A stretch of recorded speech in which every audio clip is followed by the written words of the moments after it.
This program is brought to you by the Practicing Law Institute, a nonprofit learning organization dedicated to keeping attorneys, professionals, and accountants at the forefront of knowledge and expertise. Hello and welcome to the inSecurities podcast, keeping it fresh and staying wonky on the latest securities, regulatory, and enforcement developments with a practitioner's perspective on the stories you should be following. As always, I'm Chris Eckemoff, and I'm here with my co-host, Kurt Wolf.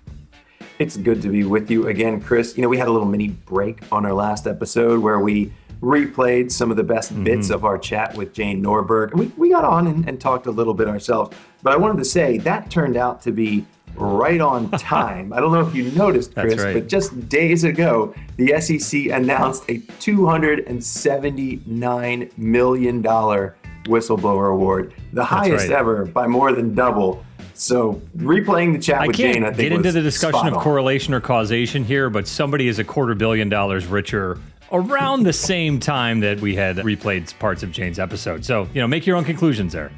Yeah, absolutely. Whatever that whistleblower brought to the table was obviously important. And I think, Jane's take was there are things that companies can do better in terms of building their internal reporting structure. And I think we noted in the episode that something like 1 in 5 whistleblowers who received an award didn't actually tell anybody at their company before they told the SEC. So if that $279 million award caught your eye, definitely recommend going back and listening to our chat with Jane Norberg. But I digress. That's not what we're here to talk about today. Chris, I know we like to weave in some pop culture references from time to time. We've talked a bunch about Billions, Succession, some other shows that hit on securities, regulatory enforcement topics. We're going to kind of go down that path today, but slightly different angle. Why don't you tell the listeners what we're up to?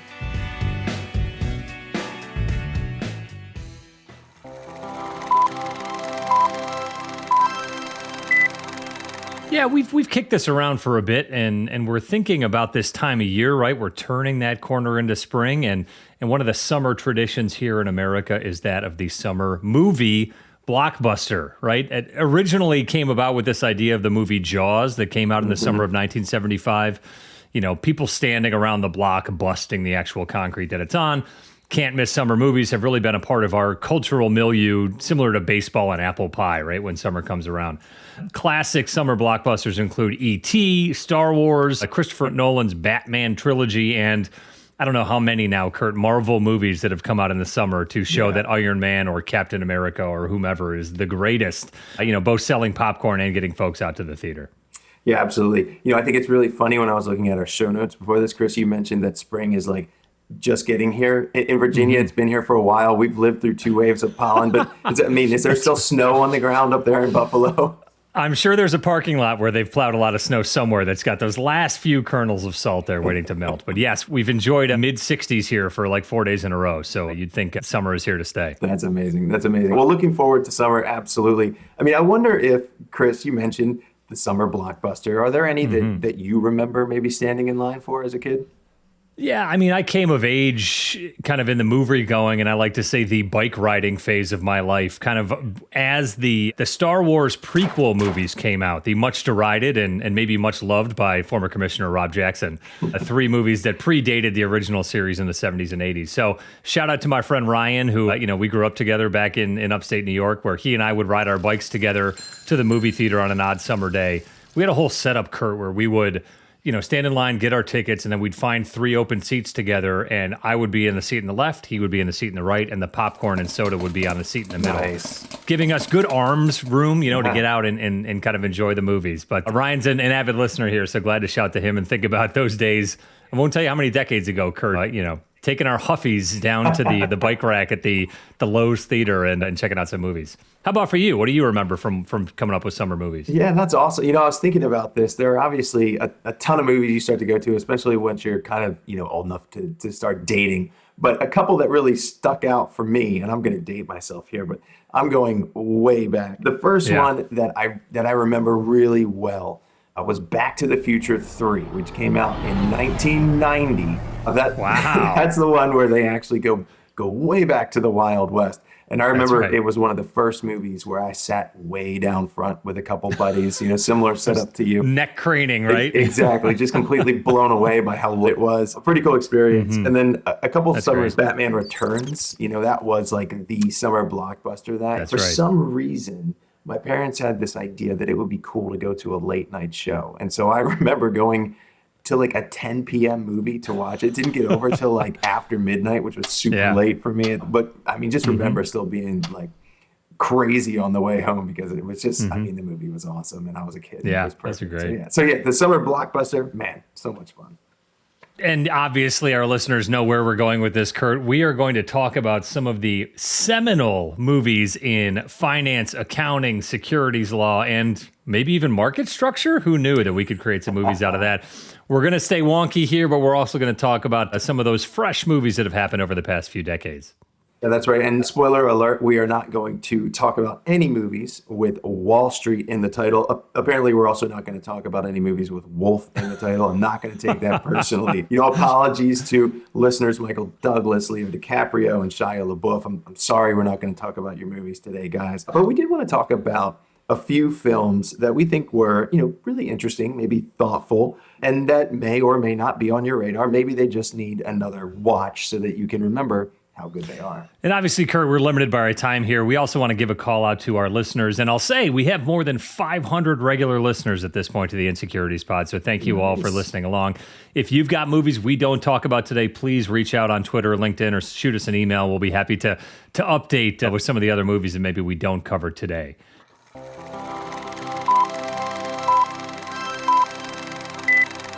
All right. Well, Chris, without any further ado, let's dive in. We're going to kind of take these chronologically, I think, although you've got a little surprise for me at the end. But we're going to go back in time to when traders actually traded by talking or yelling, or from what I hear sometimes exchanging blows on a trading floor, sometimes discussing the price of frozen concentrated orange juice, which had to be the hottest commodity on the market at some point.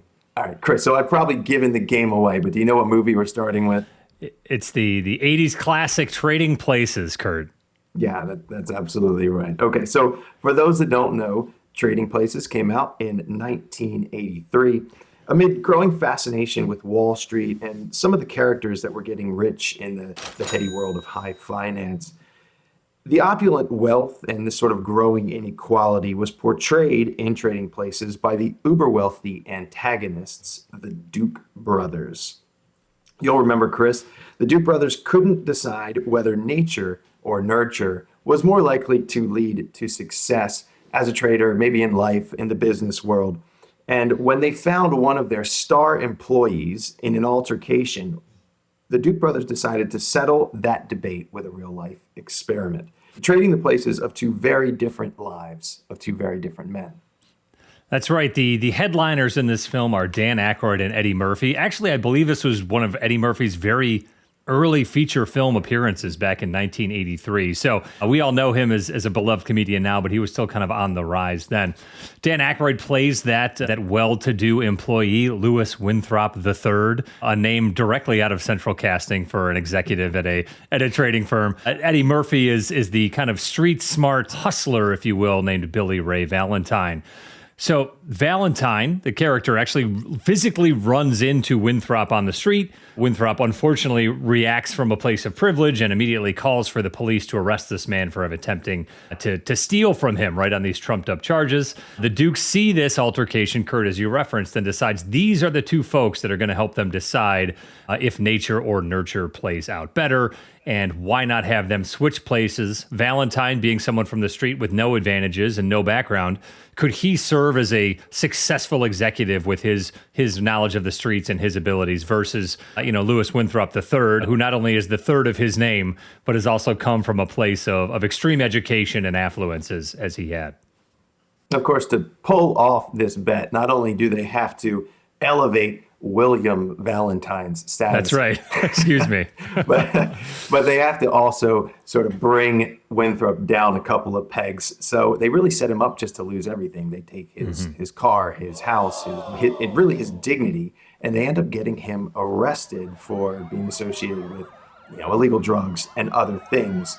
And they literally trade places with these two individuals when they're in the county jail. So, throughout the film, right, there's obviously a lot of mischief and happenstances happens. Winthrop consistently tries to regain his place by arguing for his previous job, for attempting to now plant drugs on William Valentine, the esteemed executive at the Duke and Duke Trading. William is enjoying those finer things in life while he hears, unfortunately, over a conversation in a men's room, that the Duke brothers are actually going to settle their bet and move on from this whole effort after William has performed up to their liking. Unfortunately for William, he will be reverted back to Billy Ray, put back on the streets by the Duke brothers, and unfortunately for Lewis Winthrop III, the Duke brothers are not going to continue on with him either. So they're kind of, leaving both of their test subjects out to dry here. So in realizing this, Aykroyd and Murphy actually unite again and hatch a plan to, potentially bankrupt the Duke brothers and make themselves rich in the process. Yeah, and I think that's where we really get interested in terms of the topics that we cover here on the podcast. That's I have right. to say, going back, it's a good watch. Some of it doesn't hold up. Some of it is actually pretty offensive in retrospect. Different time period. Different time. But, the reason we're talking about it today is because a lot of it really is enduring. And again, it's once we get to this part where they're sort of scheming to get back at the Duke brothers.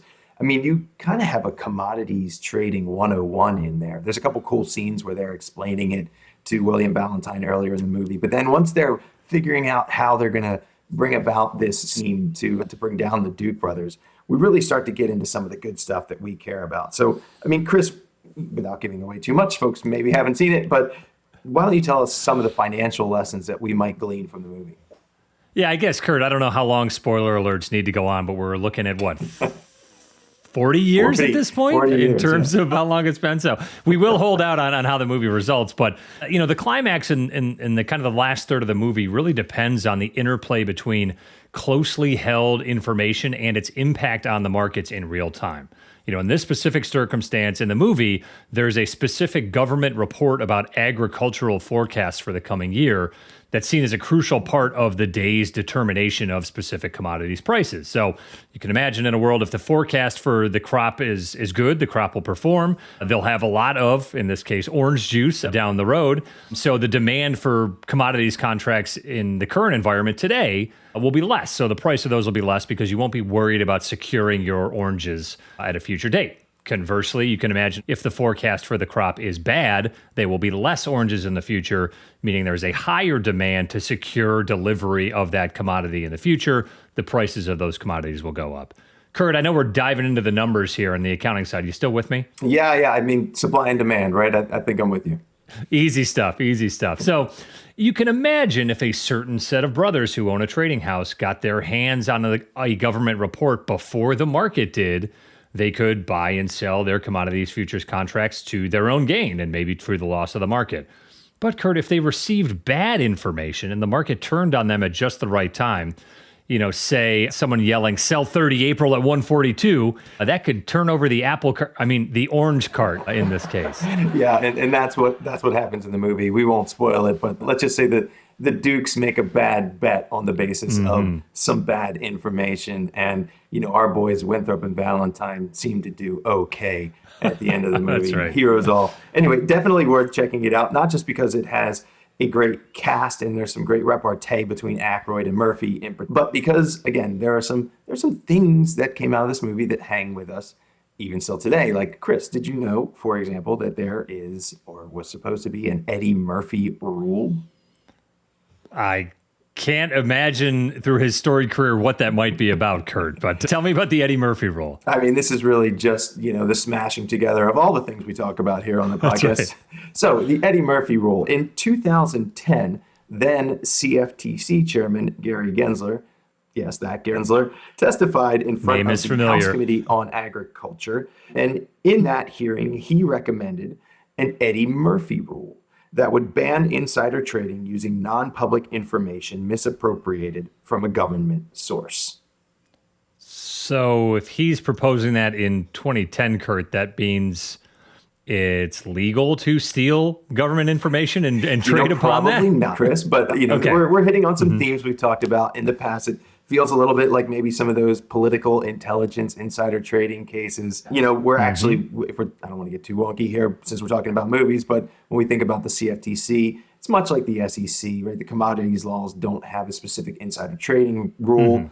Neither do this law. We see much less insider trading in commodities, or at least alleged insider trading in commodities, although there was a case very recently out of the CFTC. So kind of the same world that we live in with the SEC. I should also note that there is something as fake insider trading or insider trading on fake information, and the SEC at least will bring those cases from time to time. There was an interesting case a couple of years ago where someone who called himself the Bull was sharing fake insider information on the dark web, and people were using it and not really trading very well. So I think Eddie Murphy rule or no Eddie Murphy rule, looking back, they could probably find a couple, they being, CFTC enforcement, could probably find a couple things to pick at here. I'm glad, Kurt, that you referenced this case from a couple years ago. If you're going to sell information on the dark web, you got to use a nickname, right? You don't want Chad selling you information on the dark web. It's got to be the Bull. It's got to be the Raven, right? Something interesting. So be sure to watch out for that. Yeah, absolutely. All right, Kurt, Trading Places, obviously a classic. There will be a certain subset of our listeners, I won't point to their relative ages, who will remember that movie fondly. We're going to skip ahead about a decade or two and jump into, another kind of heady time in finance and in valuation specifically, that of the late 90s and early 2000s, around kind of the dot-com era. And Kurt, I know you're very excited to talk about the Sarbanes-Oxley Act. But the movie I want to reference has actually predated that act by a couple of years. No, that's too bad for you, buddy. I know that you really wanted to talk about some of those Enron and WorldCom and all the accounting, things that came on the back end of that. But I gather we're not going there.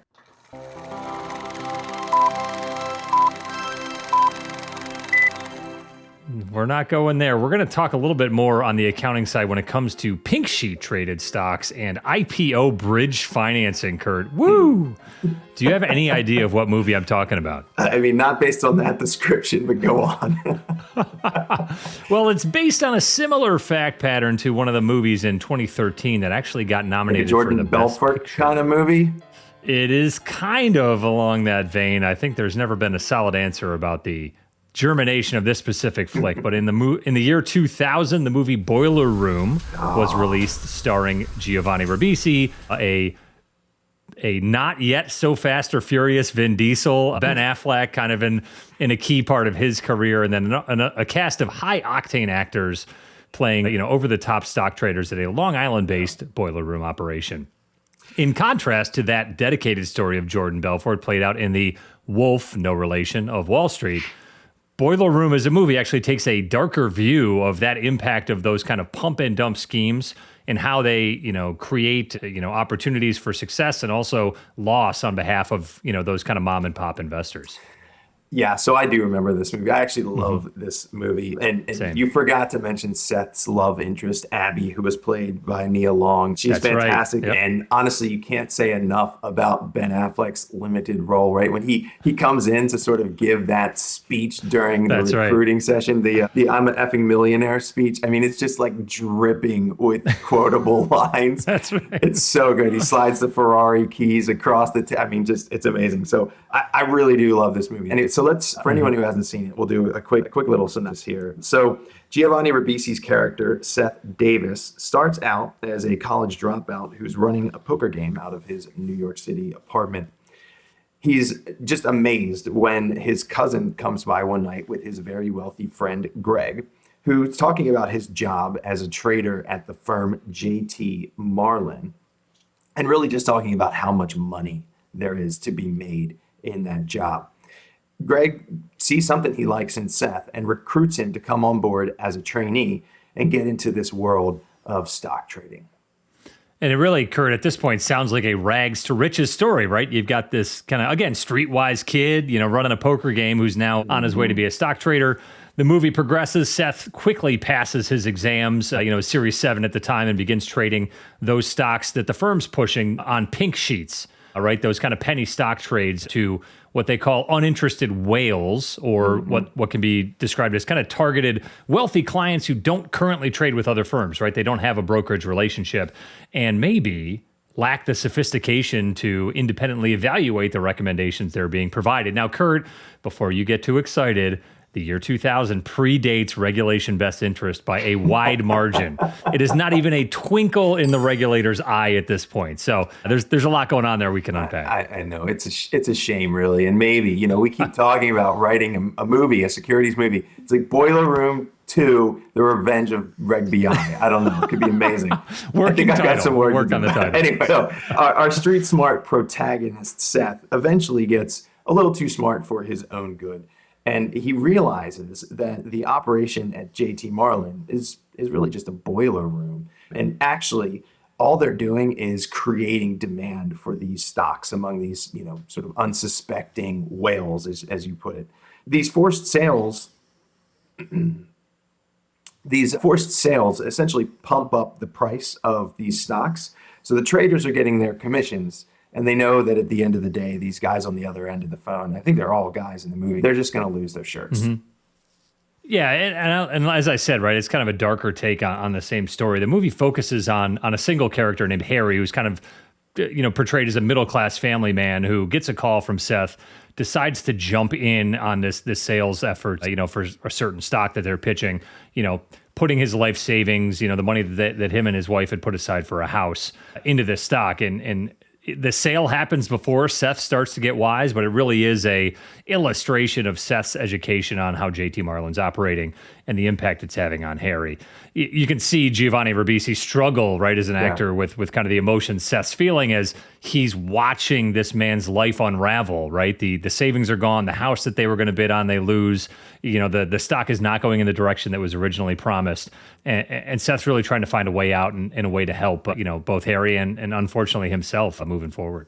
Yeah, I mean, it's actually pretty powerful stuff in a movie that I think sometimes people don't take seriously. And maybe that's because of the over-the-top, Ben Affleck speech, That's Vin right. Diesel, sort of closing a sale in the middle of the trading floor and the guys are pretending to make noise in the back. I mean, there are aspects of this that are just a little too on the Far-fetched, nose. But it is some powerful stuff with respect to Harry's plight. But so as Seth is sort of learning his trade and actually getting quite good at closing these, in come the regulators, right? In comes the FBI. And they identify Seth as someone who could help them as a potential informant or an insider that can help them build their case because he's kind of new to this thing. He hasn't been there long. He doesn't have a history in finance. And because they actually kind of have a lot of leverage over him, right? They've been listening to him on the phone. They can point to all of his misdeeds. And because Seth, in a moment of weakness, I guess I'll say, actually sort of recruits his father, who is a respected federal judge, into the scheme. He thinks he's trying to help people out, but all he does is sort of implicate his father in wrongdoing. So for the feds, Seth is a perfect guy to flip. And again, Kurt, we're not aiming for spoilers. We're only at about, the 15-year mark or 13-year mark since this movie came out. So we might still be in that. You got some time to watch it. So we encourage you guys to kind of check this out. One of my favorite parts of the movie is one of those kind of character development scenes where Seth's getting to know the guys and they all go over to one of the rich partners' houses where they are, of course, eating takeout pizza on the floor after parking all of their Ferraris in the driveway and watching that movie. We said we would not bring up as a review Wall Street. And the characters actually go around the room and try to outdo each other in quoting Gordon Gekko's speech when he first meets with Bud Fox in his office. Yeah, it's great. I mean, like I said, the movie's it's so entertaining. That's another great scene. Mm-hmm. It's sort of just, again, it's just dripping with quotable lines and maybe a picture of Wall Street that exists in our minds. Maybe it's from a time gone by, but definitely worth watching. Well, Kurt, we're trying to pull some meaningful insights here from these Hollywood fictions. What do you take from the legal side in terms of the Boiler Room movie about obviously a boiler room? I mean, it's interesting. These things still happen, with some frequency. A few times a year, we'll see an SEC enforcement press release where they're talking about a boiler room that's operating, somewhere in the U.S. where people are doing the exact things we see in this movie. They're using lists. They're calling people who they think have the means to invest. They're using high pressure tactics to get them to invest in shell companies or penny stocks, solely for the purpose of, pumping up a price so that they can make a quick buck. And they don't care about what happens to the person on the other end of the phone. So it's a real thing. So for me, in a sense, it's interesting to see it depicted in this way, right? It's maybe a warning for folks that are watching it to be careful if they're getting, calls from a broker that they don't know, that they didn't reach out to, right? These folks didn't reach out and say, hey, I'd like to open an account. I'm thinking about saving, for retirement. It's the other way, but it's also interesting when you see schemes like this, and I'll call it a scheme, almost trying to figure out like who's the victim here, who's the sucker, on one sense, obviously you've got the people on the other end of the line who are getting, fooled or taken advantage of by these very persuasive young salespeople. Of course, the people on the other end of the line think that they've got some kind of, edge, and it's somebody on the other side of the bet that's the sucker, right?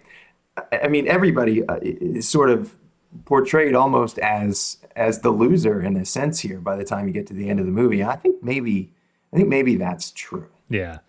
It's an interesting kind of interplay, right? And again, watch the movie to see how this all plays out. One other scene that I always harken back to is, Seth is mid-career in terms of his sales skills and abilities, and they show him on a Saturday morning eating his cereal and getting a call from, I think it's the New York Post or some daily newspaper.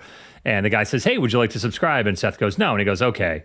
And Seth kind of takes the opportunity to talk to the newspaper guy on the phone and be like, no, dude, like, you're giving up already? Like, try to sell me. And they go through this 4 or 5 minute back and forth where he's hitting him with facts and figures and how great the paper is. And then he goes, so are you going to buy from me? And he goes, no, I already subscribed to the New York Times, and hangs up. It's kind of another one of those character development pieces I think is great. So definitely check out Boiler Room. Not too old to this point, but a movie both Kurt and I look at fondly.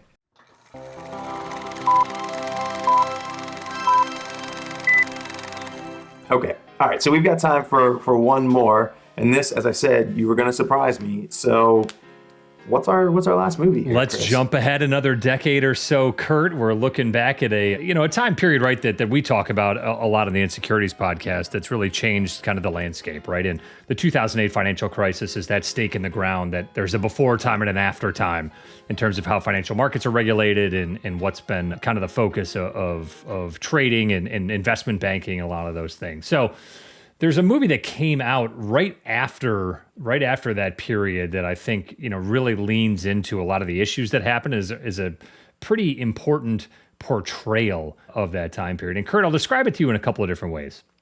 This movie harkens back to the very popular television show 24, starring Jack Bauer. It also includes elements or a framework that's similar to one of my favorite Christmas movies of all time, Love Actually. And it's a fiction movie, but it's based on real life circumstances, pretty close to what's happening in the early days of that financial crisis. Any idea what movie I'm talking about, Kurt? Actually. What, Love Actually No, and Jack actually. Bauer don't come together? It is the 2011 thriller named Margin Call. The movie takes place during a 36-hour period of time, very tight timeline, a la the CTU office that Jack Bauer populated, where mid-level employees at a major investment bank realize the risky securities exposure that they actually have on the books may upend the bank and the market generally as they see fit. This ensemble cast, very similar to another movie we love, Love Actually, includes folks with names like Kevin Spacey, Zachary Quinto, Jeremy Irons, Paul Bettany, Demi Moore, Stanley Tucci. I mean, we're getting up to a pretty good royalty of A-list here. That's a really good cast, actually. I mean, so I'm getting the Jack Bauer Love Actually vibe here, but I actually haven't seen this movie. So, I mean, tell me more. What's the gist? So, I mean, the movie functions around kind of a handful of folks working in a mid-level position in risk, at an investment bank. The bank is never named, but some corollaries in pop culture and in reviews really liken it to that seminal weekend with Lehman Brothers in September of 2008. The short story is a risk management associate is handed a side project by a colleague that's exploring the risk profile of the bank and what it holds in mortgage-backed securities. The associate, played by Zachary Quinto, stays late to explore the assumptions that are underlying this model that he's reviewing. He realizes that his colleague has identified the fact that the assumptions being applied here don't actually reflect the true volatility of mortgage-backed securities. And if that volatility is factored in, the bank is significantly over-levered in its holdings on the mortgage-backed securities and the derivatives therefrom, and it's likely to go bankrupt, if not, really upend the financial markets as a whole.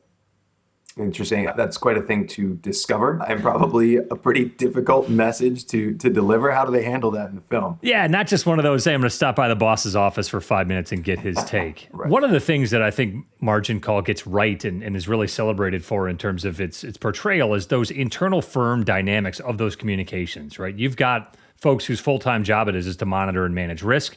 You then watch kind of the dominoes fall up as this reporting continues to be scrutinized and then legitimized by different levels of management until, in what's a pretty memorable scene, the CEO, played by Jeremy Irons, is helicoptered in the middle of the night. You can imagine him coming to Manhattan from somewhere nice in the greater New York tri-state area on his helicopter to get a solid understanding of what the team's presenting to him, maybe express some distaste for how the bank arrived at this position, and then, as any executive does, make some solid and quick decisions about what actually to do sounds a little dark, right? This is a little a little somber, maybe. Yeah. I mean, what are some of the highlights? Bring us up a little bit. Well, I think too, right, one of the things that this film touches on is really kind of the, what I'll call the capitalism at any cost mentality, to lean into the darkness here. You know, each of the individuals who's identifying this information is reflecting on what it means for the institution, for the bank, what it means for the markets, and then also what it means for themselves. And I would encourage, the average inSecurities listener, I think, would be able to pick up on this movie quickly, but you're not going to get the kind of nuts and bolts discussion that was popularized with The Big Short, right? Selena Gomez does not make a cameo here and break the fourth wall to describe credit default swaps. It really is a realistic depiction of the real-time decision-making, right? We're talking about that Thursday and Friday in September 2008 where Lehman Brothers had to make some tough decisions. But I really love, as this movie plays out, I'd encourage you to watch it. It is that portrayal of what the bank's decisions are, approaching their counterparties the next day and how they're going to, maybe unload some of these inappropriately priced assets and who the harm is going to go to. One of the things, Kurt, you asked about uplifting here, I thought an interesting exchange between Paul Bettany and Zachary Quinto's characters are talking about potentially losing their jobs, and it must be 3 or 4 in the morning at this point in this 36-hour movie. And you can hear Paul Bettany kind of talk through what his monthly expenses are. And to the penny, from his memory, he can tell you how much he spends in sending money back to his family. He can tell you how much he spends on his living expenses along the way. He also does, somewhat detailed accounting for all of the vices that he enjoys on an annual basis and how much he's spent on those. But to me, that's right. It's really kind of that through line of, a quant is a quant is a quant, right? You might be staring at a computer screen and developing an algorithm. You're also thinking about that with your personal finances and your checkbook. Right. Well, you've sold me. Sounds like a good one. Definitely going to check it out. Is this a good Saturday night movie with my kids, Chris? I'd encourage you to check out the live action remake of The Little Mermaid before you take your children to see Margin Call. Definitely, like I said, more accessible to those average inSecurities listeners. Maybe your children are, Kurt. I don't know if you subject them to our wonky and fresh takes along the way. One interesting thing about this movie, though, is that they actually filmed it on a shoestring budget. It only cost about $3 million to make, even with all of that all-star cast. And one of the things they saved money on was location. In kind of a meta/ironic, portrayal here, the movie was filmed in 2010 in the One Penn Plaza building in Midtown, in space on the 42nd floor that had recently been vacated by a trading firm that had gone under in the financial crisis. So I guess the proof is in the pudding there. They benefited from some of the things they're exploring in the movie. And very interesting. And I'm sure that leads to some of the speculation about what they were actually talking about in the movie. That's right. This has been fun. I actually like this. As we're talking, as I was thinking about this episode, I mean, there's a lot that we didn't talk about, right? So for me, I led with it. I'll mention again, love talking about whistleblowers. The Informant is a great movie. Yes. Obviously, Wall Street, Wall Street 2, whatever, Money Never Sleeps, I think that's what it's called, right? That's right. Wolf of Wall Street, The Big Short. There are a ton of movies we could talk about here. They're all really good. Maybe we'll have to do this again next summer. But really enjoyed this nice little curated group that we talked about today. Yeah, we're excited for the summer blockbusters this year, right? We referenced a couple of movies we might go see. There may be others out there in the finance world we haven't heard about yet. They usually don't get the same coverage from Hollywood as some of the superhero movies and kid-focused movies along the way. So again, for those listeners out there, if there's other movies we haven't mentioned, please write in. We'd love to have more conversations like this in the future. Absolutely. We're really looking forward to it.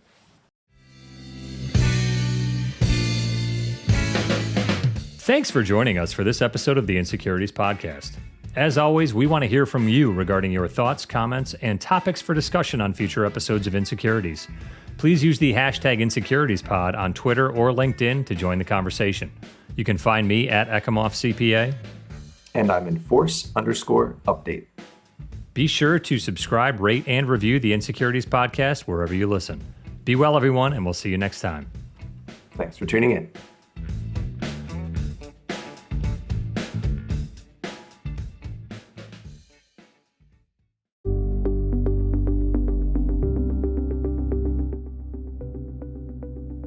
Thanks for listening to inSecurities, a podcast from PLI, the Practicing Law Institute.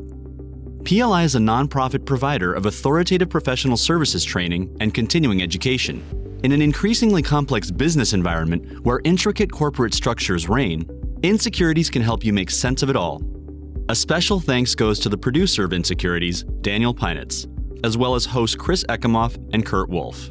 For more information about PLI's SEC Institute, or to view hundreds of hours of fresh and relevant on-demand programming covering changes within the securities sector, visit pli.edu/membership and sign up for a privileged membership. These recorded materials are designed for educational purposes only. This podcast does not constitute legal, audit, tax, consulting, business, financial, investment, or other professional advice, and it does not create an attorney-client relationship. Please consult a qualified professional advisor before taking any action based on the information herein. Furthermore, the views and opinions expressed in this podcast are solely those of the individual participants. These views are not the views of the hosts or their employers. Users of this podcast may save and use the podcast only for personal or other non-commercial educational purposes. No other use, including without limitation, reproduction, retransmission, or editing of this podcast may be made without the prior written permission from PLI.